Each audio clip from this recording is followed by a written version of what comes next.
യേശുവേ രക്ഷക, നിന്നെ ഞാൻ സ്നേഹിക്കും. ആയുസിൻ നാളെല്ലാം നന്ദിയാ പാടിടും.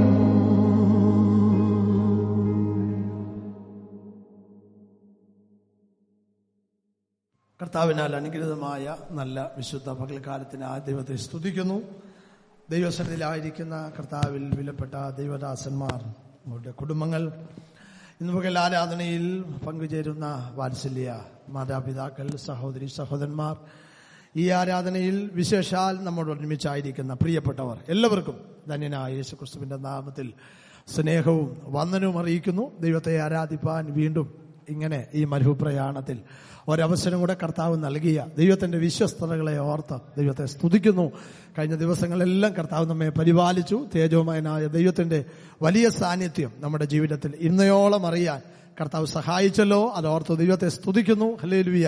മരിച്ചവരും മൗനതയിൽ ഇറങ്ങിയവരാരും ദൈവത്തെ സ്തുതിക്കാതിരിക്കുമ്പോൾ ഇന്ന് പകൽക്കാലം കർത്താവ് നമുക്ക് തന്ന ആ ജീവന് ഹല്ലേലൂയ ഒത്തവണ്ണം, ആ ഹല്ലേലൂയ സ്നേഹത്തിനൊത്തവണ്ണം ദൈവത്തെ സ്തുതിപ്പാൻ ദൈവം നമുക്ക് ഇടവരുത്തിയത് ഓർത്തു ദൈവത്തെ സ്തുതിക്കുന്നു. ഹല്ലേലൂയ. അനേകര് മണ്ണിന് ഹല്ലേലൂയ ഇരയായി മാറിയപ്പോൾ, മണ്ണിന് വളമായി മാറിയപ്പോൾ കർത്താവ് നമ്മെ ഇത്രത്തോളം പരിപാലിച്ച ദൈവത്തിന്റെ വിശ്വസ്തകളെ ഓർത്ത് ദൈവത്തെ സ്തുതിക്കുന്നു. നമ്മുടെ മിടുക്കും നമ്മുടെ സാമർഥ്യവും ഒന്നുമല്ല, ദൈവത്തിന്റെ വലിയ കരുണയാകയാൽ, ദൈവത്തിന്റെ വലിയ കൃപയാകയാൽ ദൈവത്തെ സ്തുതിക്കുന്നു. ഹല്ലേലൂയ. വളരെ അനുഗ്രഹിക്കപ്പെട്ടതായ ദിനങ്ങൾ കർത്താവ് കഴിഞ്ഞ ദിവസങ്ങളിലൊക്കെ നമുക്ക് നൽകുവാൻ ഇടയായി തീർന്നു. ഹല്ലേലൂയ. നമ്മുടെ പ്രിയപ്പെട്ടവർ പലരും വിദേശത്തേക്കൊക്കെ കടന്നുപോയി. പല സഹോദരങ്ങളും നാട്ടിലേക്ക് ഉള്ള യാത്രയിലായിരുന്നു. ക്ഷേമത്തോടെ കടന്നു വരാനും ഒരുമിച്ച് ദൈവത്തെ ആരാധിപ്പാൻ ഈ പകൽക്കാലം ഇടവരുത്തിയല്ലോ. അതോർത്ത് ദൈവത്തെ സ്തുതിക്കുന്നു. കർത്താവിന്റെ കരങ്ങളിൽ വളരെ പ്രാർത്ഥനയോടെ നമുക്ക് ദൈവസന്നിധിയിലായിരിക്കാം. കഴിഞ്ഞ ആഴ്ചയിൽ ക്രമീകരിക്കപ്പെട്ടതായ പ്രാർത്ഥനകൾ, ചൊവ്വാഴ്ചത്തെ പ്രാർത്ഥന ഒഴിച്ചുള്ള എല്ലാ പ്രാർത്ഥനകളും അനുഗ്രഹമായ നിലയിൽ നിശ്ചയിക്കപ്പെട്ടതായ സ്ഥലത്തും സമയത്തും നടത്തുവാൻ ദൈവം സഹായിച്ചു. ആ പ്രാർത്ഥനകളിൽ കടന്നുവരികയും സംബന്ധിക്കുകയും ചെയ്ത എല്ലാ ദൈവമക്കളെ ഓർത്ത് ദൈവത്തെ സ്തുതിക്കുന്നു, കർത്താവിനെ മഹത്വപ്പെടുത്തുന്നു. കഴിഞ്ഞ ആഴ്ചയുടെ ദിവസങ്ങൾ സഭയ്ക്ക് വേണ്ടി ഉപവസിപ്പാൻ, പ്രാർത്ഥിപ്പാൻ അവസരം കണ്ടെത്തിയ എല്ലാ ദൈവമക്കളെയും കർത്താവ് ധാരാളമായി അനുഗ്രഹിക്കട്ടെ എന്ന ദൈവസന്നിധിയിൽ ഒരു പ്രാവശ്യം കൂടെ പ്രാർത്ഥിക്കുന്നു. ദൈവമക്കളുടെ വിലപ്പെട്ട പ്രാർത്ഥന ഇത്രത്തോളം അല്ലെ നമുക്ക് അനുഗ്രഹമായിരുന്നു, ആശ്വാസമായിരുന്നു. പിന്നെയും ആ കർത്താവിന്റെ കരങ്ങളിൽ ആശ്രയിച്ച് ഒരു ജയജീവനം ചെയ്യുവാൻ സർവശക്തനായ ദൈവം നമ്മെ സഹായിക്കട്ടെ എന്ന ദൈവസന്നിധിയിൽ പ്രാർത്ഥിച്ചുകൊണ്ട് ദൈവമക്കളുടെ എല്ലാവിധമായ കർത്താവിന്റെ വേലയോടുള്ള ബന്ധത്തിലുള്ള സഹകരണത്തിനും യേശുവിന്റെ നാമത്തിലുള്ളതായ നന്ദി അറിയിക്കുന്നു. ഇന്ന് പകൽ വായിച്ച സങ്കീർത്തന ഭാഗത്തേക്ക് വേഗത്തിൽ നമ്മുടെ ശ്രദ്ധ കൊണ്ടുവരാം. 11-ാമത്തെ സങ്കീർത്തനമാണല്ലോ ഇന്ന് പകൽ വായിപ്പാനിടയായത്. 7 വാക്യങ്ങൾ ഹല്ലേലൂയ നിറഞ്ഞു നിൽക്കുന്ന മനോഹരമായ ആ സങ്കീർത്തനത്തെ ഓർത്ത് ദൈവത്തെ സ്തുതിക്കുന്നു. വേദശാസ്ത്രികൾ ഈ സങ്കീർത്തനത്തിന് കൊടുത്തിരിക്കുന്ന പേര് ആശ്രയത്തിന്റെ സങ്കീർത്തനം എന്നാണ്. ദൈവത്തിന് സ്തോത്രം. ആശ്രയിക്കുന്ന ഒരുപാട് കാര്യങ്ങളെക്കുറിച്ച് ഇതിനകത്ത് നമുക്ക് കാണുവാൻ കഴിയും. ദൈവത്തിന് സ്തോത്രം. ഈ സങ്കീർത്തനത്തെ 3 വിഭാഗമായി നമുക്ക് തരംതിരിച്ച് പഠിക്കുവാൻ കഴിയും.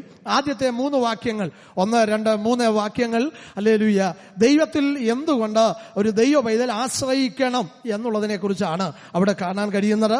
തുടർന്ന് വരുന്ന 2 വാക്യങ്ങൾ ഹല്ലേലൂയ അതിന്റെ 4ഉം 5ഉം വാക്യങ്ങൾ ഹല്ലേലൂയ ദൈവത്തിൻ്റെതായ പൈതലിനെ ദൈവം ശോധന ചെയ്യുന്നതിനെ കുറിച്ചാണ് അവിടെ രേഖപ്പെടുത്തിയിരിക്കുന്നത്. അവസാനത്തെ 2 വാക്യങ്ങൾ 6ഉം 7ഉം വാക്യങ്ങൾ നീതിമാനു വേണ്ടി ദൈവം പ്രവർത്തിക്കുന്ന പ്രവൃത്തിയും ദുഷ്ടനെ ദൈവം ശിക്ഷിക്കുന്ന വിധങ്ങളുമാണ് അവിടെ നമുക്ക് കാണുവാൻ കഴിയുന്നത്. 7 സങ്കീർത്തനങ്ങളും നമ്മൾ പഠിച്ചു നോക്കിയാൽ നീതിമാനൊരു മാന്യതയുള്ളപ്പോൾ തന്നെ ദുഷ്ടന്റെ മേൽ ദൈവത്തിന്റെ കരമുണ്ടെന്നുള്ളത് വളരെ വ്യക്തമാക്കുന്ന സങ്കീർത്തനങ്ങളാണ് 150 സങ്കീർത്തനങ്ങളും. 1-ാമത്തെ സങ്കീർത്തനം മുതൽ അവസാന സങ്കീർത്തനം വരെ നമ്മൾ വായിച്ചു വരുമ്പോൾ ഈ ദുഷ്ടനും നീതിമാനും തമ്മിലുള്ള അന്തരം അഥവാ വ്യത്യാസം, അവർ തമ്മിലുള്ളതായ വിഭജനം, അവരോടുള്ള ദൈവത്തിന്റെ ഇടപാട് എന്താണെന്ന് വളരെ വ്യക്തമായി നമുക്ക് കാണുവാനായിട്ട് മനസ്സിലാക്കുവാനായി കഴിയും. ദൈവത്തിന് സ്തോത്രം. നമ്മെ സന്തോഷിപ്പിക്കുന്ന ഒരുപാട് ചിന്തകളും ആശയങ്ങളും ഇതിനകത്തുള്ളപ്പോൾ തന്നെ ഇന്ന് പകൽക്കാലം ദൈവം എന്നെ ചിന്തിപ്പിച്ചതായ എന്റെ മനസ്സിലേക്ക് ദൈവം തന്ന ഒരു ആലോചന വേഗത്തിൽ പറഞ്ഞ് ദൈവസന്നിധിപ്പാൻ ആഗ്രഹിക്കുന്നു. അതിന്റെ ആരംഭ ഭാഗത്തുള്ളതായ ഒരു ദൈവ പൈതൽ ദൈവസന്നിധിയിൽ ആശ്രയിക്കാനുള്ള കാരണം എന്തെന്ന് പറയുന്ന ആ ആദ്യ ഭാഗത്തിന്റെ 3-ാമത്തെ വാക്യം നമ്മുടെ ചിന്തയ്ക്കായി വായിക്കാം. 11-ാം സങ്കീർത്തനം അതിന്റെ 3-ാമത്തെ വാക്യം. അടിസ്ഥാനങ്ങൾ മറിഞ്ഞുപോയാൽ നീതിമാൻ എന്ത് ചെയ്യും? ഈ തിരുവെഴുത്തിനാൽ ദൈവം നമ്മെ അനുഗ്രഹിക്കേണ്ടതിന് വളരെ പ്രാർത്ഥനയോടെ ചില നിമിഷങ്ങൾ നമുക്ക് ദൈവസന്നിധിയിലായിരിക്കാം. ദൈവത്തിന്റെ വചന കേൾവിയാൽ ഇന്ന് പകൽക്കാലം നാം അനുഗ്രഹം പ്രാപിക്കുന്നതോടൊപ്പം തന്നെ നമ്മുടെ ജീവിതത്തെ ഒന്നുകൂടെ ഒന്ന് കാണാൻ, ആ വചനവുമായി നമ്മുടെ ജീവിതം ഒന്ന് തുലനം ചെയ്യാൻ ഇന്ന് പകൽ ഇടയായി തീരട്ടെ എന്ന ദൈവസന്നിധി പ്രാർത്ഥിച്ചുകൊണ്ട് ആ ചിന്തയിലേക്ക് ഞാൻ പ്രവേശിക്കുകയാണ്. അടിസ്ഥാനങ്ങൾ മറിഞ്ഞുപോയാൽ നീതിമാൻ എന്ത് ചെയ്യും? ദൈവത്തിന് സ്തോത്രം. ക്രിസ്തീയ ജീവിതത്തിന് അഥവാ ഒരു ദൈവ പൈതലിന് ഒരടിസ്ഥാനമുണ്ട്. ഏതാ നമ്മുടെ അടിസ്ഥാനം? അതിനെക്കുറിച്ച് ഞാൻ ചിന്തിക്കുന്നതിന് മുൻപായി ഓർപ്പിക്കട്ടെ.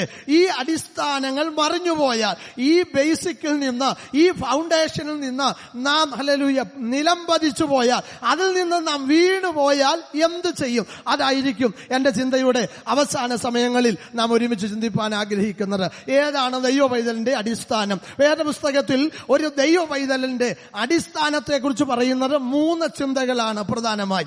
ഒന്നാമതായി നമുക്കറിയാം, വേദപുസ്തകത്തിൽ അപ്പോസ്തലനായ പൗലോസ് കൊരിന്ത്യർക്ക് ലേഖനം എഴുതുമ്പോൾ 1 കൊരിന്ത്യർ ലേഖനം 3-ാം അധ്യായം അതിന്റെ 11-ാമത്തെ വാക്യം വായിക്കുമ്പോൾ ഏതാണ് ഒന്നാമത്തെ അടിസ്ഥാനം, ഏറ്റവും പ്രധാനമർഹിക്കുന്ന അടിസ്ഥാനം ഏതെന്ന് അവിടെ വായിപ്പാൻ കഴിയുന്നു. കൊരിന്ത്യർ 1-ാം ലേഖനം 3-ാമത്തെ അധ്യായം 11-ാമത് വാക്യം. യേശുക്രിസ്തു എന്ന ഇട്ടിരിക്കുന്ന അടിസ്ഥാനമല്ലാതെ. അപ്പോൾ ഒരു ദൈവ പൈതലിന്റെ അടിസ്ഥാനം ഏതെന്ന് ചോദിച്ചാൽ യേശു ക്രിസ്തുവാണ്. ദൈവത്തിന് സ്തോത്രം. സഭയുടെ മൂലക്കല്ല് യേശു ക്രിസ്തുവാണ്.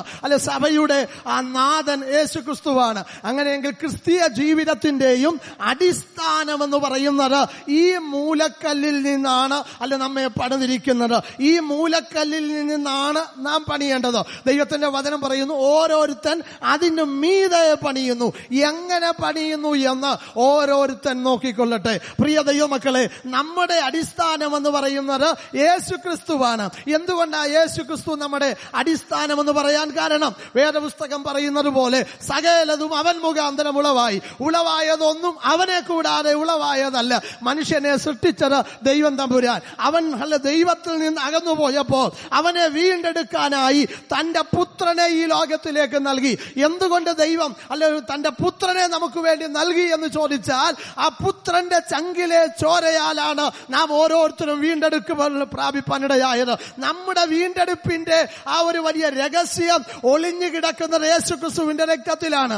പത്രോസിന്റെ ലേഖനം നാം വായിക്കുമ്പോൾ നമ്മളെ വീണ്ടെടുത്തിരിക്കുന്നത് ക്രിസ്തു എന്ന നിഷ്കളങ്കവും നിർദോഷവുമായ കുഞ്ഞാടിന്റെ വിലയേറിയ രക്തം കൊണ്ടാണ്. ദൈവത്തിന് സ്തോത്രം. യേശു ക്രിസ്തുവിന്റേതായ വിലയേറിയ രക്തം കൊണ്ട് പഴയ നിയമത്തിലുള്ള വീണ്ടെടുപ്പ് സാധിച്ചത് ആട്ടുകൊറ്റന്മാരുടെയും പശുക്കിടാങ്ങളുടെയും രക്തം കൊണ്ടാണ് വീണ്ടെടുപ്പ് സാധിച്ചതെങ്കിൽ തന്റെ ചങ്കിലെ ചോരയാൽ ഒരിക്കലായി മരിച്ച് എന്നേക്കുമുള്ള വീണ്ടെടുപ്പ് സാധിച്ച് ആ യേശുവാണ് നമ്മുടെ അടിസ്ഥാനമെന്ന് ഇന്ന് പകൽ വിശ്വസിക്കുന്ന ദൈവമക്കളെ ഓർത്ത് ദൈവത്തെ സ്തുതിക്കുകയാണ്. ദൈവത്തിന് മഹത്വം. ഹല്ലേലൂയ. യേശു എന്തുകൊണ്ട് നമ്മുടെ അടിസ്ഥാനമായി? 1, നമ്മുടെ വീണ്ടെടുപ്പ് അവനാൽ സാധ്യമാണ്. 2, ഹല്ലേലൂയ, ദൈവത്തിൻ്റെതായ ജനത്തെ രക്ഷിക്കുവാൻ യേശുക്രിസ്തു ഈ ലോകത്തിലേക്ക് കടന്നു വന്നതെന്ന് മാത്രമല്ല, ഹല്ലേലൂയ, നമ്മെ ചേർപ്പാൻ അനന്തവിഹായസിൽ മധ്യാകാശത്തിൽ നമുക്ക് വേണ്ടി വെളിപ്പെടുന്നതും ഈ യേശുക്രിസ്തുവാ. ദൈവത്തിന് സ്തോത്രം. അങ്ങനെയെങ്കിൽ വീണ്ടെടുത്തവൻ തന്നെ നമ്മുടെ വീണ്ടെടുപ്പുകാരനൂടെയാ. ദൈവത്തിന് സ്തോത്രം. ഏറെ താമസമിന നമ്മെ രക്ഷിപ്പാൻ, നമ്മെ വീണ്ടെടുക്കുവാൻ മധ്യാകാശത്തിൽ കർത്താവ് വരും. അപ്പോസ്തലപ്രവൃത്തികളുടെ പുസ്തകം 1-ാം അധ്യായം അതിന്റെ 11-ാമത്തെ വാക്യത്തിൽ ഇങ്ങനെ വായിക്കുന്നു, ഗലീല പുരുഷന്മാരെ, നിങ്ങൾ ആകാശത്തേക്ക് നോക്കി നിൽക്കുന്നത് എന്ത്? നിങ്ങളെ വിട്ട് സ്വർഗാരോഹണം ചെയ്ത ഈ യേശു സ്വർഗത്തിലേക്ക് പോകുന്നവനായി കണ്ടതുപോലെ അവൻ വീണ്ടും മടങ്ങി വരും. അതാ നമ്മുടെ പ്രത്യാശ. അവൻ നമുക്ക് വേണ്ടി വരും. ആർക്ക് വേണ്ടി വരും? അവന്റെ രക്തത്താൽ വീണ്ടെടുപ്പ് പ്രാപിച്ച ദൈവജനത്തിന് വേണ്ടി വരും. ഒന്നുകൂടെ പറഞ്ഞാൽ, ആ അടിസ്ഥാനത്തിന്മേൽ പണിതുകൊണ്ടിരിക്കുന്ന ദൈവ പൈതലിന് വേണ്ടി വരും. ദൈവത്തിന് സ്തോത്രം. വചനം പറയുന്നു, മറ്റൊരടിസ്ഥാനം ഇടാൻ ആർക്കും കഴിയത്തില്ല. നമുക്ക് ഒരേ ഒരു അടിസ്ഥാനമേ ഉള്ളൂ, അത് യേശു ക്രിസ്തു. ദൈവത്തിന് സ്തോത്രം. അല്ലെ, ഒരുപാട് അടിസ്ഥാനങ്ങളൊക്കെ നമുക്ക് ലോകത്തിൽ കാണാൻ കഴിയും. എന്നാൽ അടിസ്ഥാനം രണ്ടില്ല, അടിസ്ഥാനം ഒന്നേ ഉള്ളൂ, അത് യേശു ക്രിസ്തു മാത്രം മാത്രം മാത്രം. അതുകൊണ്ട് രക്ഷയ്ക്ക് ഹല്ലേലൂയ ഏക ഉപാധി, ഏക വാതിൽ, ഏക വഴി യേശു ക്രിസ്തുവാണ്. അതുകൊണ്ട് പ്രവൃത്തികളുടെ പുസ്തകം ഇങ്ങനെ പറയുന്നു, മറ്റൊരുത്തനിലും രക്ഷയില്ല, നാം രക്ഷിക്കപ്പെടുവാൻ ആകാശത്തിന്റെ കീഴിൽ നൽകപ്പെട്ട ഒരു നാമമുണ്ടെങ്കിൽ അത് യേശുവിന്റെ നാമമാണ്. സകല നാവും മടങ്ങുന്നത്, സകല നാവും മുഴങ്ങുന്നത്, എല്ലാം മുഴങ്ങാലും മടങ്ങുന്നത് യേശുവിന്റെ നാമത്തിലാണ്. അങ്ങനെ ഇന്ന് പകൽക്കാലം അതാണ് യേശു ക്രിസ്തു നമ്മുടെ അടിസ്ഥാനം. ഹല്ലേലൂയ. അടിസ്ഥാനങ്ങൾ മറിഞ്ഞുപോയാൽ നീതിമാൻ എന്ത് ചെയ്യും? അല്ലെ, ഒരു ദൈവ പൈതലിന്റെ അടിസ്ഥാനം ഏതാണെന്നാണ് നാം ചിന്തിച്ചുകൊണ്ടിരിക്കുന്നത്. യേശു ക്രിസ്തുവാണ് ഏക അടിസ്ഥാനം. നമ്മെ പണിതിരിക്കുന്നത്, നാം പണിയപ്പെടേണ്ടത് യേശു ക്രിസ്തുവിന്റെ മുകളിലാണ്. യേശു ക്രിസ്തുവിൽ നിന്നായിരിക്കട്ടെ നമ്മുടെ പണി. ഹല്ലേലൂയ. സാധാരണ നമ്മൾ പറയാറുള്ളല്ലോ, ഹല്ലേലൂയ, മൂലക്കല്ല് നന്നായിരുന്നാൽ പണി നന്നായിരിക്കും. മൂലക്കല്ല് വെച്ചതൊത്തില്ലെങ്കിൽ മൂലക്കല്ലിനെ ബേസ് ചെയ്ത് പണിയുന്ന പണി ചൊവ്വായിരിക്കുകയില്ല. അങ്ങനെയെങ്കിൽ യേശു ക്രിസ്തുവിനെ നോക്കി, യേശു ക്രിസ്തുവിൽ നിന്ന് ആരംഭിക്കുന്ന ഏതു പണിയും അതിന്റെ പൂർത്തീകരണത്തിൽ എത്തുവാനിടയായിത്തീരും. ഹല്ലേലൂയ. വേദപുസ്തകം പറയുന്നു, വിശ്വാസത്തിന്റെ നായകനും പൂർത്തി വരുത്തുന്നവനുമായ യേശു. യേശുവിനെ നോക്കി ജീവിതയാത്ര നയിച്ചിട്ടുള്ള ആരും തെറ്റിപ്പോയിട്ടില്ല. യേശുവിന്റെ മുഖത്തേക്ക് നോക്കി യാത്ര ചെയ്തിട്ടുള്ളവരാരും ദൈവത്തിന്റെ ഒരു സ്നേഹത്തിൽ നിന്ന് അകന്നു പോയിട്ടില്ല. അങ്ങനെയെങ്കിൽ ഇന്ന് പകൽക്കാലം വളരെ നന്നായി തിരിച്ചറിയണം, ഈ അടിസ്ഥാനത്തിന്മേല ഞാൻ ഹല്ലേലൂയ പണിയപ്പെട്ടുകൊണ്ടിരിക്കുന്നത്, ഞാൻ പണിതുകൊണ്ടിരിക്കുന്നത്. എന്റെ പണി ഈ അടിസ്ഥാനത്തിന്റെ മേലാണ്. എന്നാൽ ആ വായിച്ച വേദഭാഗം താഴേക്ക് വായിച്ചു വരുമ്പോൾ ആ അടിസ്ഥാനത്തിന്റെ മേൽ ഹല്ലേലൂയ ശരിയല്ലാത്ത പണിയെക്കുറിച്ച് അവിടെ കാണുന്നുണ്ട്. പുല്ല്, അല്ലെങ്കിൽ വൈക്കോല്, മരം, അല്ലെങ്കിൽ വിലയേറിയ കല്ല്, ഇവ കൊണ്ടൊക്കെ പണിയുന്ന കാര്യത്തെക്കുറിച്ച് പറയുമ്പോൾ അവിടെ പറയുന്നത് തീ കൊണ്ട് അതെന്ത് ചെയ്യും? ശോധന ചെയ്യും. തീ കൊണ്ട് ശോധന ചെയ്യുമ്പോൾ പണി വെന്തു പോയില്ലെങ്കിൽ അത് നിലനിൽക്കുന്ന പണിയാ. അങ്ങനെയെങ്കിൽ അഴിവില്ലാത്തതായ ഒരു നിലനിൽക്കുന്ന പണി ദൈവം നമുക്ക് ചെയ്യാൻ കൃപ ചെയ്തോർത്ത് ദൈവത്തെ സ്തുതിക്കുന്നു.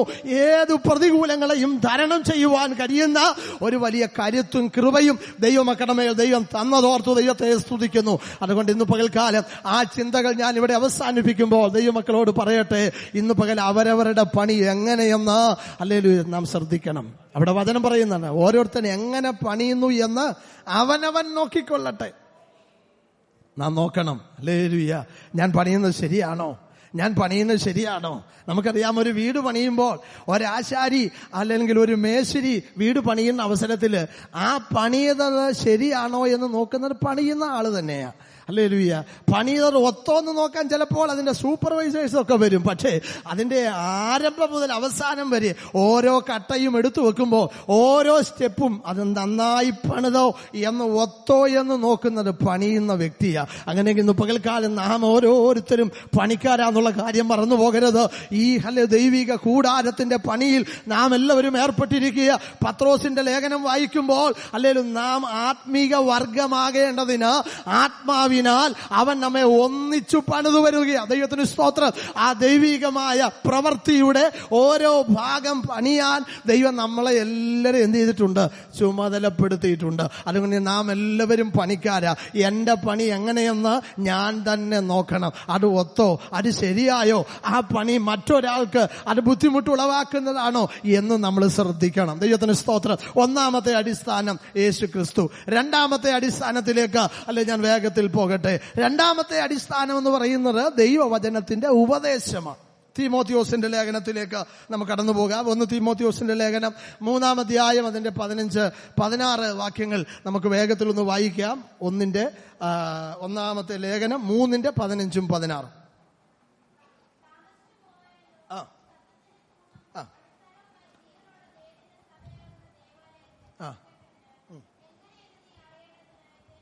അടുത്തത്, അവൻ ജഡത്തിൽ വെളിപ്പെട്ടു, ആത്മാവിൽ നീതീകരിക്കപ്പെട്ടു.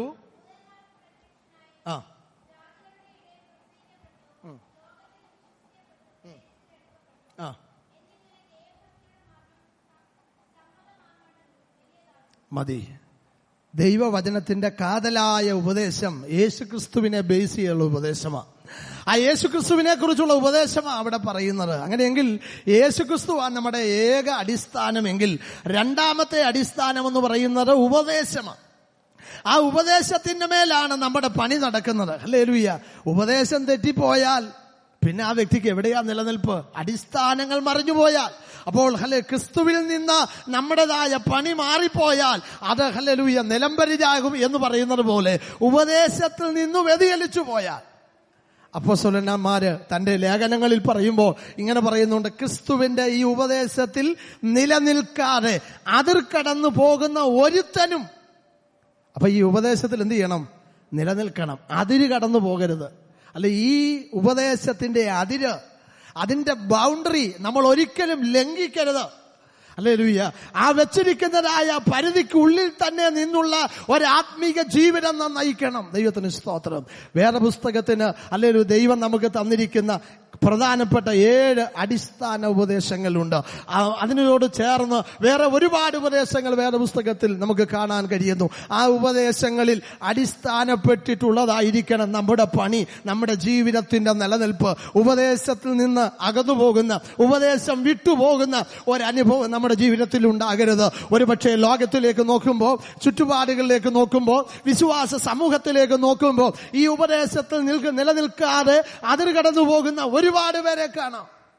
ഒരുപക്ഷെ അവർ നമ്മെക്കാളൊക്കെ ഒരുപാട് കാലങ്ങൾക്ക് മുമ്പേ ഇറങ്ങിത്തിരിച്ചവരായിരിക്കാം. നമ്മളോട് തന്നെ ചിലപ്പോൾ ചോദിക്കും, അവരൊക്കെ എനിക്ക് മുമ്പ് ഇറങ്ങിത്തിരിച്ചവരല്ലേ? ആ ഉപദേശത്തെ അവർ കാറ്റത്ത് പറത്തിക്കൊണ്ട് തങ്ങൾക്ക് ബോധിച്ചമുള്ളതായ വഴിയിൽ അവർ മുന്നോട്ട് പോകുന്നു എന്ന് ഇന്നലകളിൽ ഇറങ്ങിത്തിരിച്ചതായ നമ്മുടെ ഉള്ളത്തിൽ ഒരു ആശങ്ക അവരുടെ ജീവിതം കണ്ടുകൊണ്ട് ചിലപ്പോൾ ഉണ്ടാകാൻ സാധ്യതയുണ്ട്. ഇന്ന് പകൽ ഈ വാക്കുകളെ ശ്രദ്ധിക്കുന്ന പ്രിയപ്പെട്ടവരെ, ദൈവസ്നേഹത്തിൽ ഞാൻ ഓർപ്പിക്കട്ടെ, ഇന്ന് പകൽ ശ്രദ്ധിക്കൂ. ദൈവം എനിക്ക് തന്നിരിക്കുന്ന ഉപദേശത്തിനനുസരിച്ചാണോ ഞാൻ പണിയുന്നത്? എന്റെ ക്രിസ്തീയ ജീവിതം മുന്നോട്ട് നയിക്കുന്നത്, എന്റെ ക്രിസ്തീയ ജീവിതം അധിഷ്ഠിതമായിരിക്കുന്നത്, ഊന്നി നിൽക്കുന്നത് ഈ ഉപദേശത്തിലാണോ? ഹല്ലേലൂയ. ഈ ഉപദേശത്തിൽ നിലനിൽക്കാനാ ദൈവം നമ്മെക്കുറിച്ച് ആഗ്രഹിക്കുന്നത്.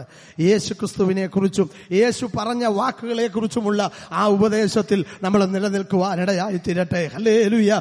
അതിൽ മറിച്ചൊരു ചിന്താഗതിയിലേക്ക്, മറിച്ചുള്ള ഒരു അനുഭവത്തിലേക്ക് നമ്മളെ വശീകരിച്ചു കൊണ്ടുപോകുന്ന പൗലോസ് അപ്പോസ്തലൻ ഇങ്ങനെ പറയുന്നു, ഞാൻ പോയ ശേഷം കൊടിയ ചെന്നായ്ക്കൾ സഭയുടെ ഉള്ളിലേക്ക് കയറും. അവർ വിപരീത ഉപദേശം പ്രസ്താവിക്കുന്നവരായി ആടുകളെ അവരുടെ പിന്നാലെ വലിച്ചു കൊണ്ടുപോകുന്നവരായി തീരും. അവരെ നിങ്ങൾ സൂക്ഷിക്കണം. ഉണർന്നിരിപ്പീൻ എന്ന് പൗലോസ് അല്ലെങ്കിൽ തന്റെ ജനത്തോട് പറയുമ്പോൾ അതിന് ഏറ്റവും വലിയ പ്രധാനപ്പെട്ട ഒരു കാരണം പറഞ്ഞിരിക്കുന്നത്, വിപരീത ഉപദേശം ഈ ലോകത്തിൽ പരന്നുകൊണ്ടിരിക്കുന്നത് കൊണ്ട് അതിന്റെ നടുവിൽ നിങ്ങൾ ജാഗ്രതയുള്ളവരായിരിക്കണം. നിങ്ങൾ നിങ്ങളെ തന്നെ സൂക്ഷിക്കുന്നവരായിരിക്കണം.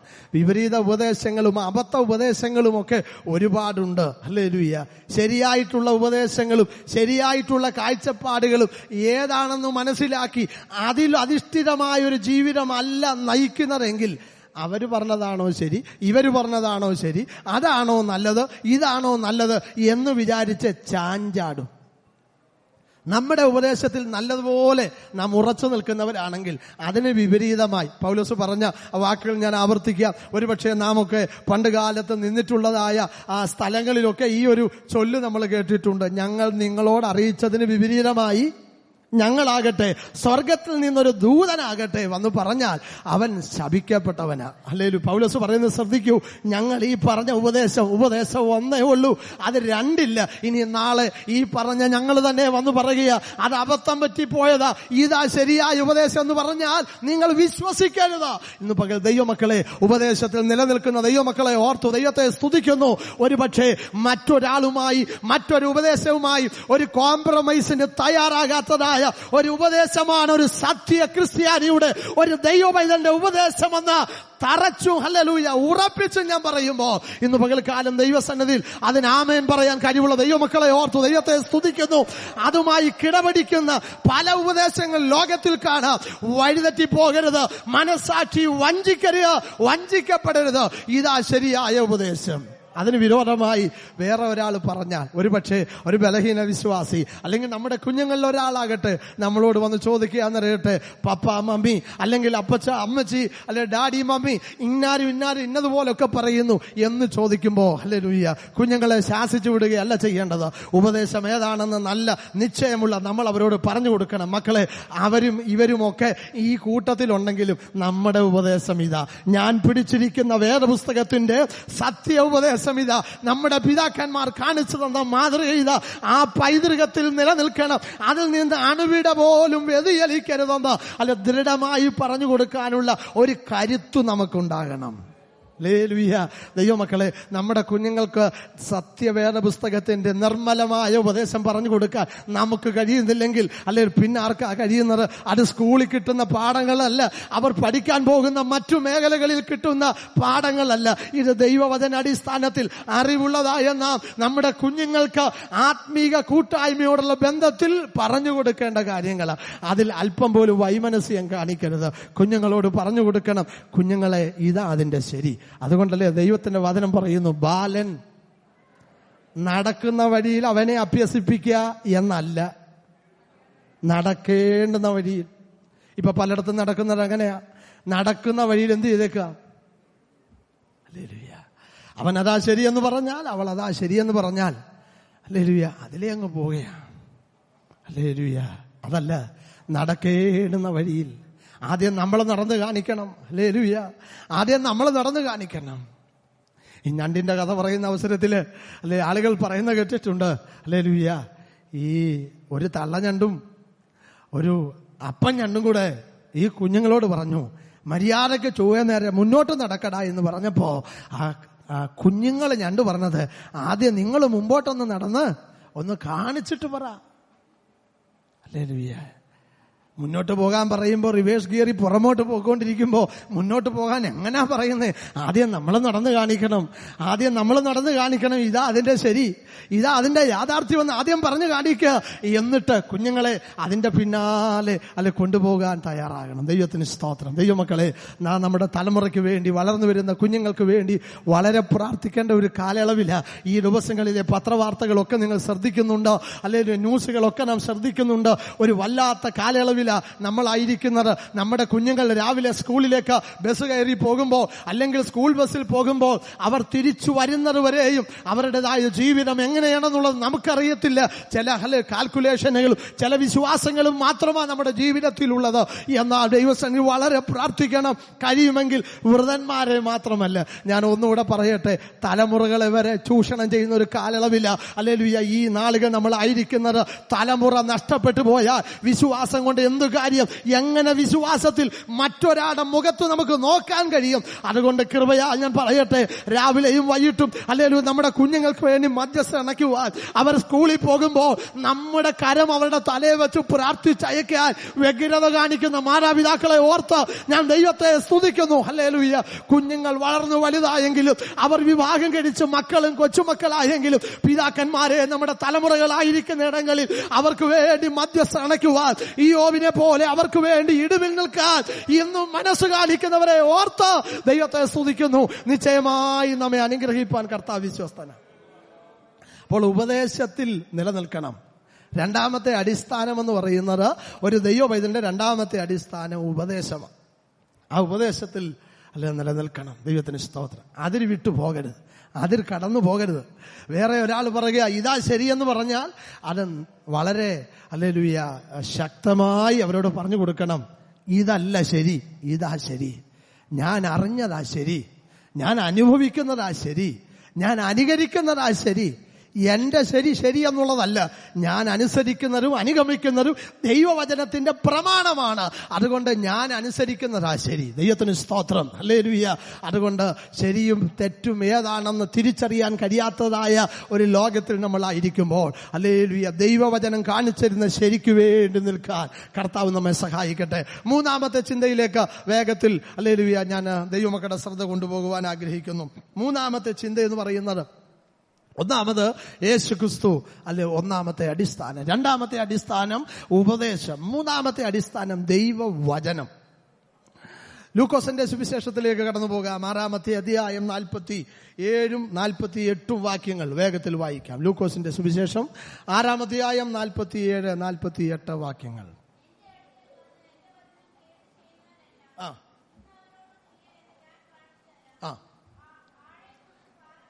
ആഴക്കുഴിച്ച് പാറമേൽ അടിസ്ഥാനമിട്ട് വീട് പണിയുന്ന മനുഷ്യനോട് തുല്യൻ. മതി.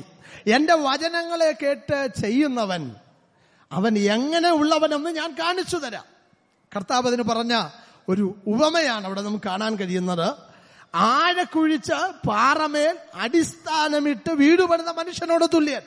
വൻമഴ ചൊരിഞ്ഞു, കാറ്റടിച്ചു, ഓളങ്ങൾ അതിന്റെ മേൽ അലച്ചു. പക്ഷേ അത് പാറമേൽ അടിസ്ഥാനമുള്ളതായതുകൊണ്ട് അതെന്ത് ചെയ്തില്ല? വീണില്ല. ദൈവത്തിന് സ്തോത്രം. ദൈവത്തിന്റെ വചനം നമുക്ക് വലിയൊരു ഹല്ലേലൂയ അടിസ്ഥാനമാണ്. ആ ദൈവത്തിന്റെ വചനമാണ് നമ്മളെ നിലനിർത്തുന്നത്. നമ്മുടെ ക്രിസ്തീയ ജീവിതത്തിന്റെ ഏത് ഭാഗങ്ങളിലും അല്ലെങ്കിൽ നമ്മെ നിയന്ത്രിക്കുന്നത് ഈ വചനമാണ്. നമുക്ക് ആശ്വാസം തരുന്നത് ഈ വചനമാണ്. നമുക്ക് ധൈര്യം നൽകുന്നത് ഈ വചനമാണ്. ഒരു ദൈവ പൈതലിനോട് ഏറ്റവും കൂടുതൽ ബന്ധപ്പെട്ടിരിക്കുന്ന ഒരു ഗ്രന്ഥം അല്ല, ഏക ഗ്രന്ഥമെന്ന് പറയുന്നത് ദൈവത്തിന്റെ വചനമാണ്. നമ്മുടെ ക്രിസ്തീയ ജീവിതം എങ്ങനെ ചിട്ടപ്പെടുത്തണമെന്ന്, എങ്ങനെ ഡിസൈൻ ചെയ്യണമെന്നുള്ള ഏറ്റവും കൂടുതൽ ഹല്ലേലൂയ നമുക്ക് ഉപദേശങ്ങൾ തരുന്നത് ഈ ദൈവത്തിന്റെ വചനമാണ്. ദൈവത്തിന് സ്തോത്രം. അതുകൊണ്ട് ദൈവവചനത്തെക്കുറിച്ച് ഒരുപാട് ചിന്തകൾ നമുക്ക് വേദപുസ്തകത്തിൽ കാണാൻ കഴിയുന്നുണ്ട്. ഹല്ലേലൂയ. ഞാൻ നിന്റെ വചനങ്ങളെ കണ്ടെത്തി ഭക്ഷിച്ചിരിക്കുന്നു. ഹല്ലേലൂയ. തിരുവചനം എന്റെ അണ്ണാക്കിന് എത്ര മധുരം. അല്ല, ഞാൻ നിന്നോട് പാപം ചെയ്യാതിരിപ്പാൻ നിന്റെ വചനത്തെ എന്റെ ഹൃദയത്തിൽ സംഗ്രഹിക്കുന്നു. ദൈവത്തിന് സ്തോത്രം. അപ്പോൾ ദൈവവചനവുമായി അഭേദ്യമായ ഒരു ബന്ധമുള്ള ഒരു ദൈവ പൈതലിന് പറയാൻ കഴിയും, അവന്റെ വചനത്താൽ ഞാൻ എന്നെ സൂക്ഷിക്കാൻ കഴിയുന്നു. ദൈവത്തിന് സ്തോത്രം. അങ്ങനെയെങ്കിൽ ഇന്ന് പകൽക്കാലം ദൈവമക്കളെ ഈ ദൈവത്തിന്റെ വചനം ആവോളം ഭക്ഷിക്കണം. എങ്ങനെയാണ് ദൈവവചനം ഭക്ഷിക്കുന്നത്? രാവും പകലും അവസരം ലഭിക്കുമ്പോഴെല്ലാം നാം ആ വചനം നമ്മൾ പാരായണം ചെയ്യണം, അത് വായിക്കണം, അത് ഗ്രഹിക്കണം, അത് മനസ്സിലാക്കണം. ദൈവവചനവുമായി വലിയൊരു ബന്ധം നമുക്കുണ്ടാകണം. ഹല്ലേലൂയ. ഭക്ഷണം കഴിപ്പാൻ മറന്നുപോയാലും ദൈവവചനം ഭക്ഷിപ്പാൻ മറന്നുപോകരുത്. ഹല്ലേലൂയ. വെള്ളം കുടിക്കാൻ മറന്നുപോയാലും അല്ലെ ദൈവസന്നിധിയിൽ പ്രാർത്ഥിക്കാൻ ഹല്ലേലൂയ മറന്നുപോകരുത്. അത് നമ്മുടെ ആന്തരിക മനുഷ്യന്റെ നിലനിൽപ്പിന് ആവശ്യമായ പോഷക ഗുണങ്ങളും ഘടകങ്ങളെന്ന് മനസ്സിലാക്കി അത് ചെയ്യുന്നവരെ ഓർത്തു ദൈവത്തെ സ്തുതിക്കുന്നു. ഞായറാഴ്ച ആരാധനയ്ക്ക് എടുത്തുകൊണ്ടുവരുന്ന വേദഗ്രന്ഥം ആരാധന കഴിഞ്ഞ് എവിടെങ്കിലും വീടിന്റെ ഒരു ഭാഗത്ത് കൊണ്ടുവച്ചിട്ട് അടുത്ത ഒരു പ്രാർത്ഥനയ്ക്ക് അത് കരങ്ങളിലേക്ക് എടുക്കുന്ന ഒരു പതിവ് ആരുടെയെങ്കിലും ജീവിതത്തിൽ ഉണ്ടെങ്കിൽ ഇന്ന് പകൽക്കാലം ദൈവമൈതലേ നമ്മുടെ ക്രിസ്തീയ ജീവിതത്തിന് എന്തർത്ഥമുണ്ടെന്നുള്ളത് ചിന്തിച്ചു നോക്കണം. ഒരുപക്ഷെ നിങ്ങൾ പറയും, ആരാധനയ്ക്ക് വരുന്ന ബൈബിൾ അല്ല പാസ്റ്ററെ ഞങ്ങൾ വായിക്കുന്നത്. ഞാൻ പറഞ്ഞത് മൊത്തത്തിലുള്ളതായ അത് കൈകാര്യം ചെയ്യുന്ന വിഷയത്തെക്കുറിച്ച്. ആരാധനയ്ക്ക് വരുമ്പോൾ മാത്രമല്ല, പ്രാർത്ഥനയ്ക്ക് ഇരിക്കുമ്പോൾ മാത്രമല്ല, ദിവസത്തിൽ ഏതെങ്കിലും ചില നിമിഷങ്ങൾ, ഏതെങ്കിലും ചില അവസരങ്ങൾ അത് കണ്ടെത്തി അത് പഠിക്കാൻ, അത് വായിക്കാൻ, അത് ഗ്രഹിക്കാനുള്ളതായ മനസ്സ് കാണിക്കുന്ന ദൈവമക്കളെ ഓർത്ത് ഞാൻ ദൈവത്തെ സ്തുതിക്കുകയാണ്. ഹല്ലേലൂയ. ജീവിതത്തിന്റെ തിരക്കുകളുടെ ഒക്കെ ഇടയിൽ ദൈവവചനം വായിക്കാൻ അവസരം കണ്ടെത്തുന്ന പ്രിയപ്പെട്ടവരും ഇതിന്റെ ഇടയിലുള്ളതോർത്ത് ഞാൻ ദൈവത്തെ സ്തുതിക്കുകയാണ്. ചില സമയങ്ങൾ നമുക്ക് റെസ്റ്റ് കിട്ടുമ്പോൾ നമ്മൾ ചിന്തിക്കും, പകലന്തിയോളമുള്ള അധ്വാനത്തിൽ അല്പസമയം വിശ്രമിക്കുക നല്ല കാര്യമാണ്. അത് ശരീരത്തിന് റെസ്റ്റ് കൊടുക്കുന്നതാ, അത് നല്ല കാര്യമാണ്, അത് അത്യാവശ്യമായി ചെയ്യണം. എന്നാൽ അപ്പോൾ തന്നെ നമ്മുടെ ആത്മീക മനുഷ്യന്റെ വിശപ്പൂടൊന്നറിഞ്ഞ് പ്രാർത്ഥന കൊണ്ടും ആരാധന കൊണ്ടും ദൈവവചന പാരായണം കൊണ്ടും അതിനെ ഒന്ന് പുഷ്ടിപ്പെടുത്താനിടയായി തീരണം. അല്ലെങ്കിൽ പുറമേ ഉള്ള മനുഷ്യൻ നാൾക്ക് നാൾ ബലപ്പെടുക മാത്രമല്ല, അകമേ ഉള്ള മനുഷ്യനും നാൾക്ക് നാൾ ബലപ്പെടാനിടയായിട്ട് തീരട്ടെ. അകത്തെ മനുഷ്യൻ എങ്ങനെ ബലപ്പെടും? അതിനാവശ്യമുള്ളത് നാം നൽകാൻ തയ്യാറാകണം. അതിനാവശ്യമുള്ളത് അതിന് പ്രാർത്ഥന ആവശ്യമാണ്. ആത്മീക മൂല്യങ്ങൾ ജീവിതത്തിൽ അംഗീകരിക്കേണ്ടത് ആവശ്യമാണ്. ദൈവവചനം വായിക്കാൻ ഒരു അവസരം കണ്ടെത്തണം. നിർബന്ധിച്ചാണെങ്കിലും നമ്മുടെ കുഞ്ഞുങ്ങളെ കൊണ്ട് ദൈവവചനം വായിപ്പിക്കണം. അവർക്ക് അവസരം കിട്ടുമ്പോൾ അവർ വായിച്ചോളുമെന്ന് പറഞ്ഞ് ഒഴിവാക്കി വിടുന്നതല്ല. അവർ സ്കൂളിൽ പോകുന്നതിന് മുമ്പ് ഒരുപക്ഷെ അവരുടേതായ ഗ്രഹപാഠങ്ങൾ അല്ലെങ്കിൽ അവർ പഠിക്കാൻ തുടങ്ങുന്നതിന് മുമ്പ് ഒരു ചിട്ട വെക്കണം. വേദപുസ്തകം വായിച്ച് പ്രാർത്ഥിച്ചിട്ട് നീ അത് ആരംഭിക്കാവൂ. ആരംഭ ചില ദിവസങ്ങൾ അത് നാം ശ്രദ്ധിക്കണം. ബുദ്ധിമുട്ടെന്ന് തോന്നും, പക്ഷേ അതിന്റെ ഒരു ഭാഗമായി മാറിയാൽ നാം പറയാതെ അത് ചെയ്യും. പിന്നീട് ഒരവസരത്തിൽ പഠിക്കാൻ തുടങ്ങുമ്പോൾ, സ്കൂളിൽ പോകാൻ തുടങ്ങുമ്പോൾ വേദപുസ്തകത്തിന്റെ 2 വാക്യങ്ങളെങ്കിലും വായിച്ച് ദൈവസന്നിധിയിൽ ഒരു നിമിഷം മനസ്സ് പകരുന്ന നമ്മുടെ തലമുറയെ കാണുമ്പോൾ അറിയാതെ ദൈവത്തെ സ്തുതിക്കുവാനായി കഴിയും. ഹല്ലേലൂയ. അങ്ങനെ ആ വചനം പറയുന്നത്, ബാലൻ നടക്കേണ്ടുന്ന വഴിയിൽ അവനെ അഭ്യസിപ്പിക്കണം. ഹല്ലേലൂയ. ചെറുപ്രായത്തിൽ ലഭിക്കുന്നതായി ഈ ശീലം പിന്നീട് എത്ര കാലം കഴിഞ്ഞാലും അതവർ മറക്കുകയില്ല. ദൈവത്തിന് സ്തോത്രം. ഹല്ലേലൂയ. നമ്മൾ വായിച്ച് കാണുന്ന ഒരനുഭവം ഉണ്ടെങ്കിലല്ലേ കുഞ്ഞുങ്ങൾ അത് ചെയ്യുകയുള്ളൂ. ഇന്നത്തെ തലമുറ തിരിച്ചു ചോദിക്കുന്നതായ ഒരു തലമുറയാ. നാം ചെയ്യണം എന്ന് അവരോട് ആവശ്യപ്പെടുന്നത് നമ്മുടെ ജീവിതത്തിലുണ്ടോ എന്ന് അവർ തിരിഞ്ഞു ചോദിക്കുന്നതായ ഒരു കാലഘട്ടത്തിലാണ് ആയിരിക്കുന്നത്. പിതാക്കന്മാരെ, മാതാക്കളെ, ദൈവവചനത്തോടുള്ള നമ്മുടെ പ്രസക്തി എന്താ? ദൈവവചനത്തോടുള്ളതായ നമ്മുടെ സാമീപ്യം, നമ്മുടെ ആഭിമുഖ്യം എന്താ? ആ ദൈവത്തിന്റെ വചനം അതിനോട് കൂടുതലായി അടുക്കാൻ, അത് നമ്മുടെ ജീവിതത്തിന്റെ ഭാഗമാക്കാൻ നമുക്ക് കഴിയുമെങ്കിൽ അത് എത്ര ധന്യകരമാ. ദൈവത്തിന് സ്തോത്രം. ഹല്ലേലൂയ. 3-ാമത്തെ അടിസ്ഥാനമാ ദൈവത്തിന്റെ വചനം. 1-ാമത്തെ അടിസ്ഥാനം യേശുക്രിസ്തു, 2-ാമത്തെ അടിസ്ഥാനം ഉപദേശം, 3-ാമത്തെ അടിസ്ഥാനം ദൈവവചനം. അടുത്ത ചിന്തയിലേക്ക് വേഗത്തിൽ പോയി ഞാൻ വാക്കുകൾ അവസാനിപ്പിക്കുക. അപ്പോൾ ദൈവത്തിന്റെ വചനത്തിൽ നമ്മൾ വായിച്ചത്, അടിസ്ഥാനങ്ങൾ മറിഞ്ഞുപോയാൽ നീതിമാൻ എന്ത് ചെയ്യും? അപ്പൊ ഈ അടിസ്ഥാനങ്ങളിലൊക്കെ ജീവിക്കാൻ വിളിക്കപ്പെട്ടതായ മനുഷ്യൻ ഇതിൽ നിന്നും മറഞ്ഞുപോയാൽ, അല്ലെങ്കിൽ ഇതിൽ നിന്ന് അകന്നുപോയാൽ, ഈ അടിസ്ഥാനത്തിൽ നിന്ന് വ്യതിചലിച്ചു പോയാൽ എന്താ സംഭവിക്കുന്നത്? ഹല്ലേലൂയ. എന്ത് ചെയ്യുമെന്ന് ചോദിച്ചാൽ ഒരല്പം രസകരമായ മറുപടി പറഞ്ഞാൽ എന്തും ചെയ്യും. അടിസ്ഥാനങ്ങൾ മറിഞ്ഞുപോയാൽ നീതിമാൻ എന്തും ചെയ്യും. കാരണം അവൻ അടിസ്ഥാനങ്ങൾ മറിഞ്ഞുപോയാൽ പിന്നെ അവൻ നോർമൽ അല്ല, പിന്നെ എന്ത് വേണേലും ചെയ്യും. ഹല്ലേലൂയ. കർത്താവ് പറഞ്ഞല്ലോ, നിങ്ങൾ ഭൂമിയുടെ ഉപ്പാകുന്നു. ഉപ്പ് കാരമില്ലാതെ പോയാൽ എന്തോന്നുകൊണ്ട് പിന്നെ പുറത്ത് കളയും. പുറത്ത് കളഞ്ഞാൽ ചവിട്ടുറപ്പാ. മനുഷ്യരെന്ത് ചെയ്യും? ചവിട്ടും. ഇന്ന് ലോകത്തിലേക്ക് നോക്കിയാൽ ഒരുപാട് വ്യക്തികളെ ചവിട്ടുന്നത് കാണാം. ഒരു കാലത്ത് കൃപയിൽ നിന്ന, ഒരു കാലത്ത് പെന്തക്കോസ്ത് സഭാ ഹാളുകളിൽ ആരാധിച്ചുകൊണ്ടിരുന്ന പലതും ഇന്ന് ലോകം ചവിട്ടിക്കൊണ്ടിരിക്കുക. എന്താ കാര്യം? നിന്നെ വിശേഷിപ്പിക്കുന്ന ആ ഘടകം നഷ്ടപ്പെട്ടു പോയി. രുചിപ്പിക്കുന്ന ആ ഘടകം നഷ്ടപ്പെട്ടു. അത് കാരമില്ലാതെ പോയി. അതിന്റെ ആ രുചി നഷ്ടപ്പെട്ടു. അതിന്റെ തനിമ നഷ്ടപ്പെട്ടു. അതിൻ്റെതായ അതിനെ വിശേഷിപ്പിക്കുന്ന ആ നിലവാരം നഷ്ടപ്പെട്ടു. അതാ മറ്റുള്ളവർ ചവിട്ടിക്കൊണ്ടിരിക്കുന്നത്. ദൈവത്തിന് സ്തോത്രം. ഞാൻ പറയട്ടെ, അവൻ എന്തും ചെയ്യും. എന്തൊക്കെ ചെയ്യും? നമുക്ക് ചില കാര്യങ്ങൾ വേഗത്തിൽ ഞാൻ ഓർപ്പിക്കാം. അടിസ്ഥാനങ്ങൾ മറിഞ്ഞുപോയാൽ നീതിമാൻ എന്താ ചെയ്യുന്നത്? വേദപുസ്തകത്തിന്റെ ആ ചിന്തയിലേക്ക് തന്നെ നമുക്കൊന്ന് നല്ല ശ്രദ്ധ തിരിക്കാം. 1-ാമത്, അവൻ തന്റെ ഗുരുവിനെ ഒറ്റിക്കൊടുക്കും. ഹല്ലേലൂയ. നമുക്കൊന്ന് വായിക്കാം. ലൂക്കോസിന്റെ സുവിശേഷം 23-ാം അധ്യായം അതിന്റെ 3 മുതൽ 6 വരെയുള്ള വാക്യങ്ങൾ ഒന്ന് വായിച്ചേ. ലൂക്കോസ് 22-ന്റെ 3 മുതൽ 6 വരെയുള്ള വാക്യങ്ങൾ. 22-ാം അധ്യായമാണോ ലൂക്കോസ്? ആ യൂദായുടെ ഉള്ളിൽ സാത്താൻ കടന്നു.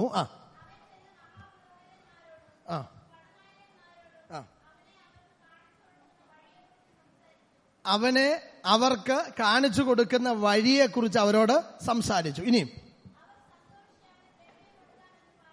അടുത്തത്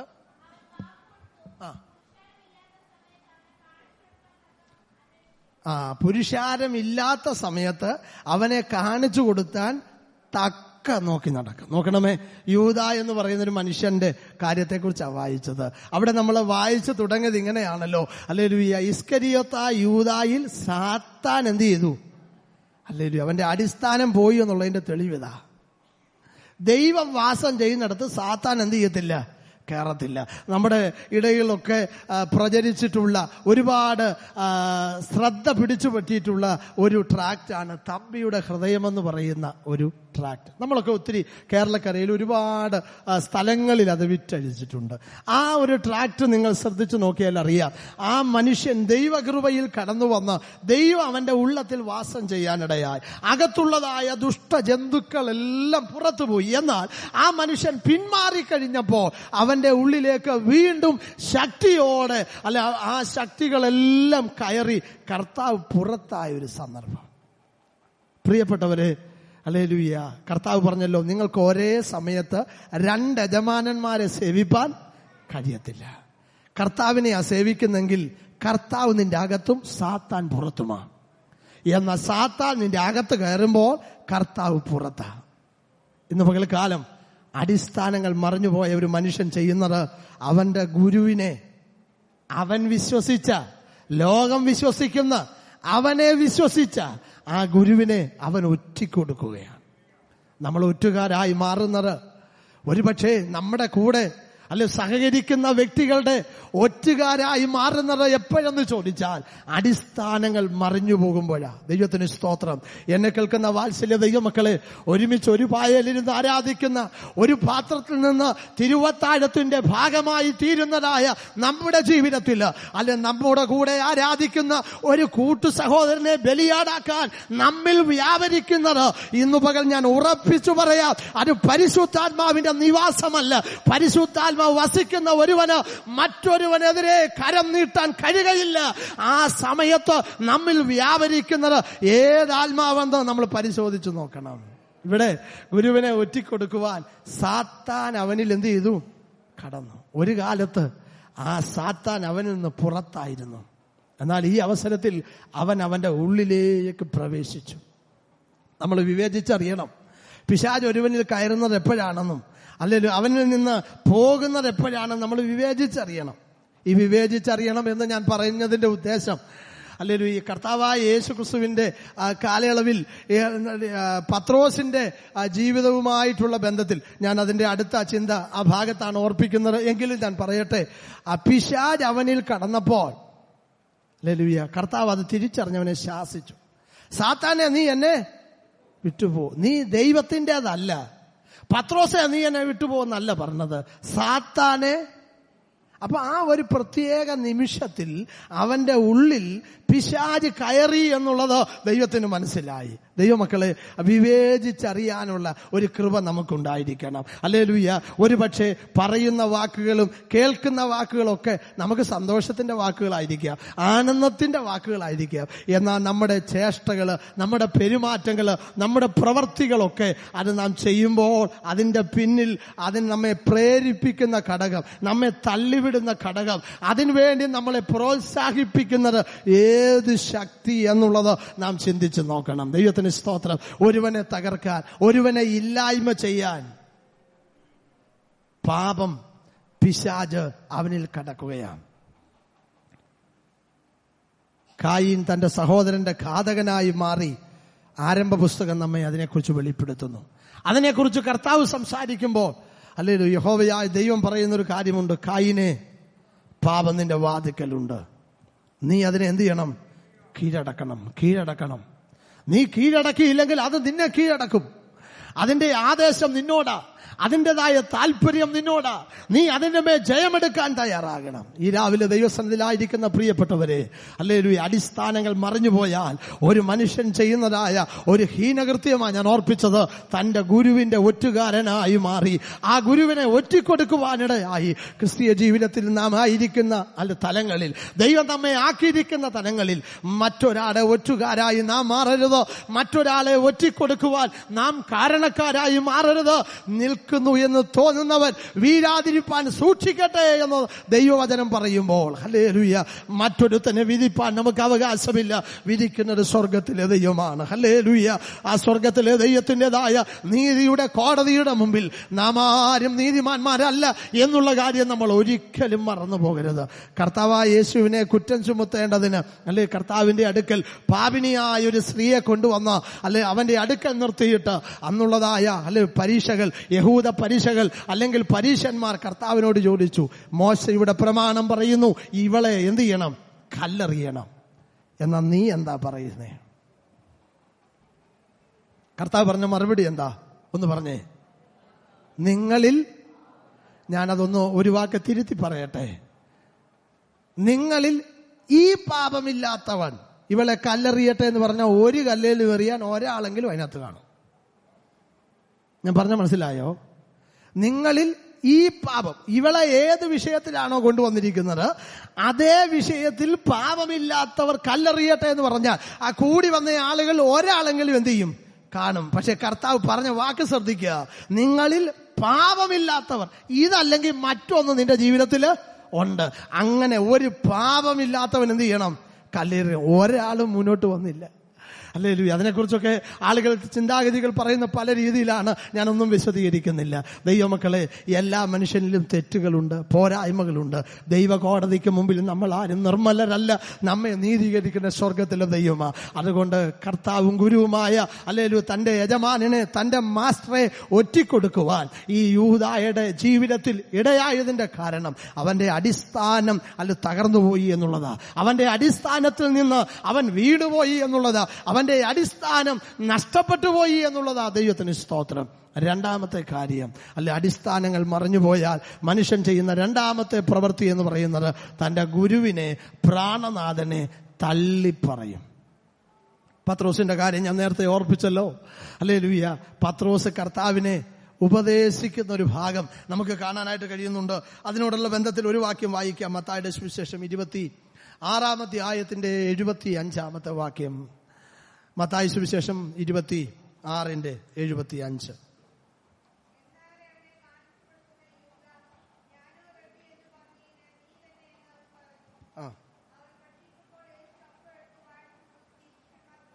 മത്തായി 26-75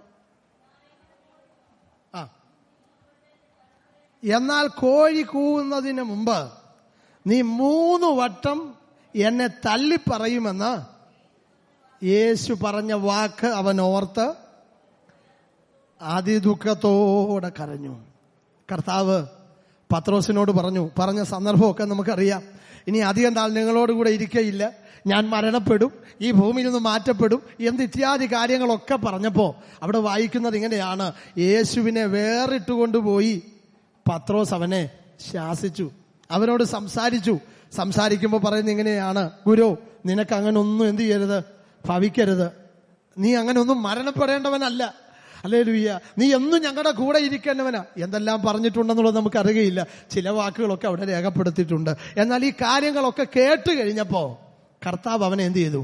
ശാസിച്ചു. എന്നിട്ട് പറഞ്ഞു, നീ മനുഷ്യരുടേതാണ് സംസാരിക്കുന്നത്, ദൈവത്തിൻ്റെത് അല്ല. എനിക്കിത് സംഭവിക്കണമെന്നുള്ള ദൈവ നിശ്ചയമാണ്. പക്ഷെ നീ എന്നോട് ആവശ്യപ്പെടുന്നത് അത് നടക്കരുത് എന്നുള്ളതാ. ദൈവത്തിന് സ്തോത്രം. ആ സാഹചര്യങ്ങളിൽ കർത്താവ് അവനോട് ഒടുവിൽ പറഞ്ഞ മറുപടിയാ: ഇന്ന് കോഴി കൂവുന്നതിന് മുമ്പ് നീ എന്നെ 3 വട്ടം എന്ത് ചെയ്യും? തള്ളിപ്പറയും. ദൈവത്തിന് സ്തോത്രം. അടിസ്ഥാനങ്ങൾ മറിഞ്ഞുപോയാൽ അവൻ പ്രാണനാഥനെ തള്ളിപ്പറയാനിടയായിത്തീരും. കഴിഞ്ഞ നിമിഷങ്ങൾ വരെയും തന്നെ തെരഞ്ഞെടുത്ത് കൂടെ നിർത്തി വലിയ നിയോഗങ്ങളൊക്കെ തന്റെ മേൽ കൈമാറിയ ആ ഗുരുവിനെ തള്ളിപ്പറയണമെങ്കിൽ നമ്മുടെ അടിസ്ഥാനങ്ങൾ എന്ത് ചെയ്യണം? തകരണം. ദൈവത്തിന് സ്തോത്രം. ഹല്ലേലൂയ. തള്ളിപ്പറയുക എന്ന് പറഞ്ഞാൽ ഒരു പിതാവിനെ സ്വന്തം മകൻ തള്ളിപ്പറയുന്ന ഒരവസ്ഥ ചിന്തിച്ചു നോക്കിക്കേ. എന്റെ അപ്പനല്ലെന്ന്, എനിക്ക് ജന്മം നൽകിയ വ്യക്തി അല്ലെന്ന് തള്ളിപ്പറയാൻ ഒരവസ്ഥ വന്നാൽ ആ മനുഷ്യന്റെ അടിസ്ഥാനം തകർന്നു എന്നുള്ളതാ. കേൾക്കുന്നയാളൊക്കെ ചോദിക്കും, എന്തടിസ്ഥാനം കൊണ്ടാ നീ അത് പറയുന്നേ? നീ അത് പറയാനുള്ള കാരണം എന്താ? ഈ ഒരു തള്ളിപ്പറച്ചിലിന് നിന്നെ തള്ളിവിട്ട കാരണം പറയാൻ പലതും ഉണ്ടായിരിക്കാം. ഇവിടെ പത്രോസിന്റെ ജീവിതത്തിൽ പത്രോസ് കർത്താവിനെ തള്ളിപ്പറഞ്ഞത് അവന്റെ അടിസ്ഥാനം തകർന്നതുകൊണ്ടാണ്. ഇന്ന് പകൽക്കാലം ദൈവമക്കളെ, അല്ലെങ്കിൽ കഴിഞ്ഞ നാളുകളിൽ നാം സ്നേഹിച്ച, നാം ആരാധിച്ച, നമ്മളെ രക്ഷിച്ച, നമ്മെ വിടുവിച്ച് ഇത്രത്തോളം നമ്മെ നാം ആക്കിയതായ ആ കർത്താവിനെ തള്ളിപ്പറയുന്ന ഒരു രംഗം ജീവിതത്തിൽ വരാതിരിക്കട്ടെ. വരുമ്പോൾ ഓർത്തുകൊള്ളണം, എവിടെയോ ചില തകരാറുകൾ സംഭവിച്ചു, എവിടെയോ ചില തകർച്ചകൾ സംഭവിച്ചു, അല്ലെങ്കിൽ നമ്മുടെ ജീവിതം എവിടെയോ തകർന്നുപോയി, അടിസ്ഥാനം തകർന്നു തകർന്നത് കൊണ്ടാണ് കൂടെ നിൽക്കുന്നവനെ, കരുത്തു പകരുന്നവനെ തള്ളിപ്പറയാനിടയായിത്തീരുന്ന ദൈവത്തിന് സ്തോത്രം. ഗലീല കടപ്പുറത്ത് നടക്കുമ്പോൾ എന്റെ പിന്നാലെ വരിക എന്ന് പറഞ്ഞ് അവനെ തിരഞ്ഞെടുത്ത ആ കർത്താവിനെ, ഗുരുവിനെ അവൻ തള്ളിപ്പറയാനുള്ള കാരണം അവന്റെ അടിസ്ഥാനങ്ങൾ തകർന്നു പോയത് കൊണ്ട്. അവസാനം ഒരു ചിന്ത ഇവിടെ പറഞ്ഞ് അവസാനിപ്പിക്കാം. അടിസ്ഥാനങ്ങൾ മറഞ്ഞുപോയാൽ മനുഷ്യൻ ചെയ്യുന്ന മൂന്നാമത്തെ കാര്യം ഇതാണ്: അവൻ തന്റെ കൂട്ടു സഹോദരന് നേരെ, അല്ലെങ്കിൽ ഹല്ലേലൂയ തന്റെ കൂടപ്പിറപ്പിന് നേരെ, തന്റെ കൂടെ നിൽക്കുന്നവന് നേരെ ആയുധമെടുക്കാനിടയായിത്തരും. ഹല്ലേലൂയ. നമുക്കറിയാം പഴയ നിയമ ചിന്താഗതി, പഴയ നിയമ ചരിത്രത്തിൽ ശൗലിന്റെ മേൽ ഒരു ദുരാത്മാവ് വന്നു. ദൈവം അയച്ച ആത്മാവ് അവനെ വിട്ടുമാറി. അവൻ ദാവീദിനെ കുത്തേണ്ടതിന് പല പ്രാവശ്യം കുന്തമെടുത്ത് അവന്റെ നേരെ ചാടാനിടയായി. അവരുടെ ഭാഗം നമുക്ക് ഒരു നിമിഷം ഒന്ന് വായിക്കാം. ഹല്ലേലൂയ. ശമൂവേലിന്റെ 1-ാമത്തെ പുസ്തകം 18-ാം അധ്യായം 10ഉം 11ഉം വാക്യങ്ങൾ വേഗത്തിൽ വായിച്ചാൽ. 1 ശമൂവേൽ 18-ന്റെ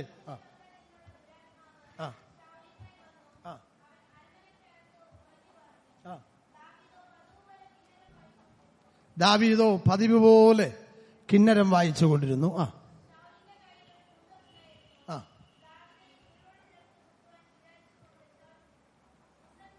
മതി അവനെ ചുവരോട് ചേർത്ത് കുത്തുവാൻ. ഹല്ലേലൂയ. ദുരാത്മാവ് വരുന്നതിന് മുമ്പ് കുന്തം അവിടെ ഉണ്ടായിരുന്നെങ്കിലും ഈ ഒരാവശ്യത്തിന് വേണ്ടി അവൻ കയ്യിലെടുക്കത്തില്ല.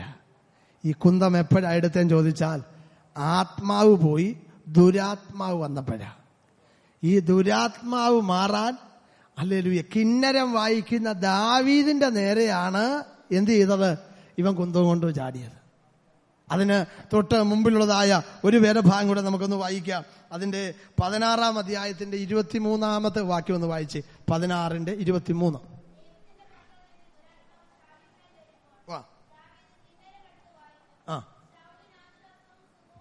അപ്പൊ ഇവൻ ആശ്വാസവും സുഖവും കിട്ടുന്ന എപ്പോഴാ? ഈ ദാവീദ് കിന്നരം വായിക്കുമ്പോഴാണ് ഇവൻ ആശ്വാസവും സുഖവും. ആ ദാവീദിന്റെ നേരെയാണ് ഇവൻ ഇപ്പൊ എന്ത് ചെയ്യുന്നേ?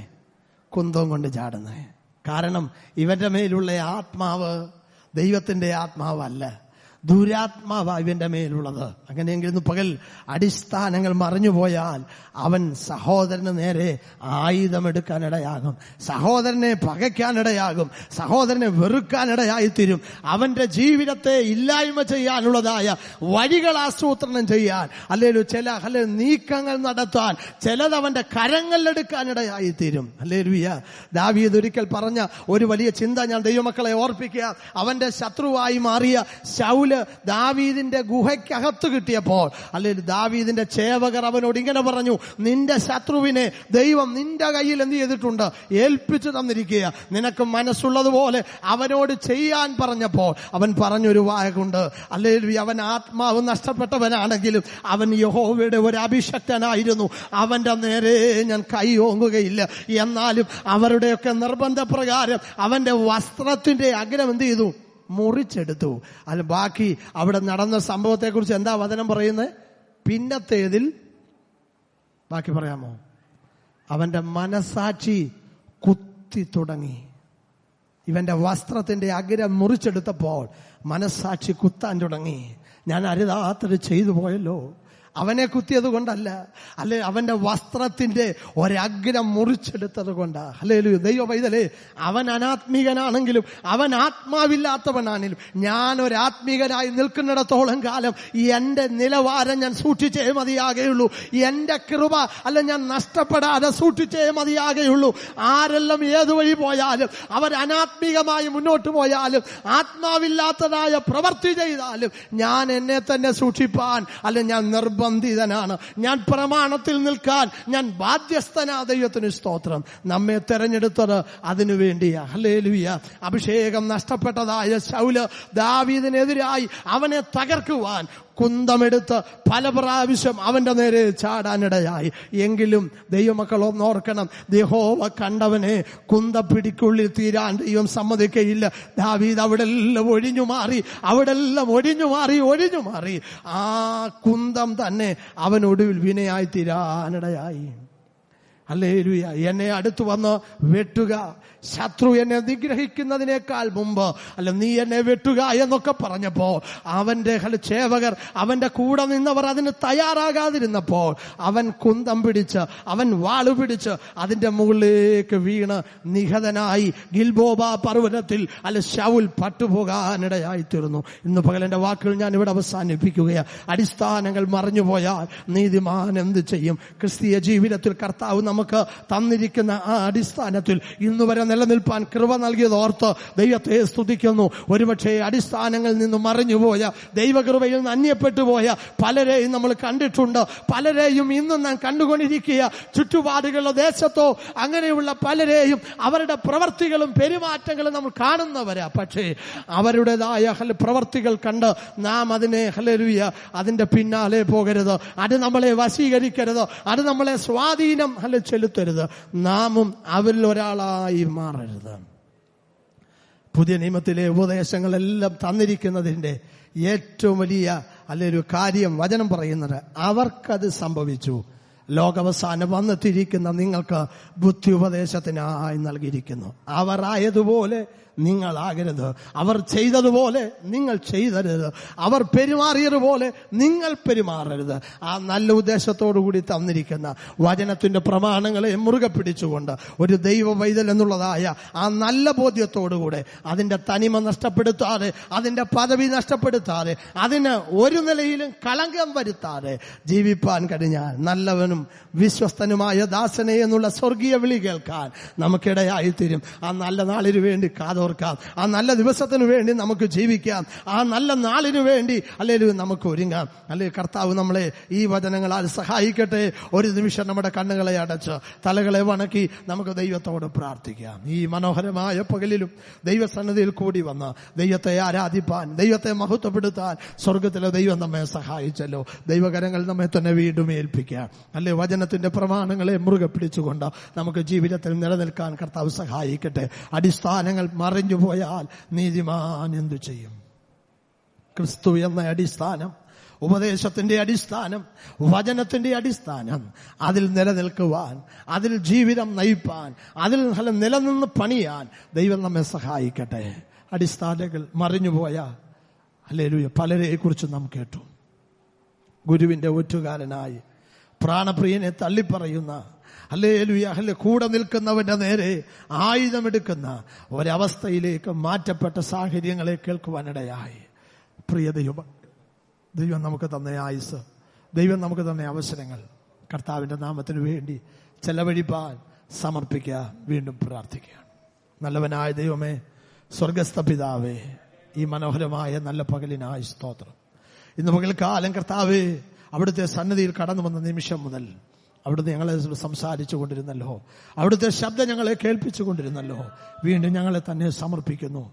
ഈ ശബ്ദം കേൾക്കുന്നതായ ദൈവമക്കളുടെ ജീവിതത്തിൽ ഒരു വലിയ ആശ്വാസം പ്രാപിപ്പാൻ, ഒരു വലിയ വിടുതൽ പ്രാപിക്കുവാൻ, ഈ വചനത്താലുള്ള കഴുകലും ശുദ്ധീകരണവും പ്രാപിപ്പാൻ ദൈവം സഹായിക്കണമെന്ന് പ്രാർത്ഥിക്കുന്നു. അടിസ്ഥാനങ്ങൾ മറിഞ്ഞുപോയ പല അനുഭവങ്ങളെക്കുറിച്ച് ഞങ്ങൾ കേട്ടല്ലോ. ഇന്നുവരെയും അവിടുത്തെ കൃപയിലായിരിക്കാൻ ഞങ്ങളെ സഹായിച്ചല്ലോ. നാളെയുടെ അനുഭവത്തിലും കർത്താവെ ആ അടിസ്ഥാനത്തിൽ നിലനിൽക്കുവാൻ തക്കവണ്ണം അവിടുന്ന് ഞങ്ങളെ സഹായിക്കണം. തലവണക്കിയിരിക്കുന്ന മാതാപിതാക്കളെ, സഹോദരി സഹോദരന്മാരെ, കുഞ്ഞുങ്ങളെ എല്ലാവരെയും ഓർത്ത് പ്രാർത്ഥിക്കുന്നു. ഇത്രത്തോളം ഞങ്ങളെ നിലനിർത്തിയ സ്നേഹത്തിനായി സ്തോത്രം. എല്ലാ മഹത്വവും അങ്ങേക്ക് ഞങ്ങൾ അർപ്പിക്കുന്നു. തുടർന്നും അവിടുത്തെ പാരപീഠത്തിലായിരിക്കട്ടെ കർത്താവെ, അവിടുന്ന് ഞങ്ങളോട് സംസാരിക്കണമേ. എല്ലാ ശുശ്രൂഷകളിലും അങ്ങയുടെ സാന്നിധ്യം പകരണം. പ്രാർത്ഥന കേട്ടതിനാൽ സ്തോത്രം. യേശു മൂലം പ്രാർത്ഥന കേൾക്കണമേ സ്വർഗസ്ഥ പിതാവേ. കരവും ശബ്ദം ഉയർത്തി ദൈവത്തെ വീണ്ടും സ്തുതിച്ചാട്ടെ. Hallelujah, hallelujah, hallelujah. ഉള്ളം കാലങ്ങിടുവേളയിലൻ ഉള്ളിൽ വന്നേശു ചൊല്ലിടുന്നു. ഉള്ളം കാലങ്ങിടുവേളയിലൻ ഉള്ളിൽ വന്നേശു ചൊല്ലിടുന്നു. ചെല്ലും ഭയം വേണ്ടായൻ മകനെ, എല്ലാ നാളും ഞാൻ കൂടെയുണ്ട്. ചെല്ലും ഭയം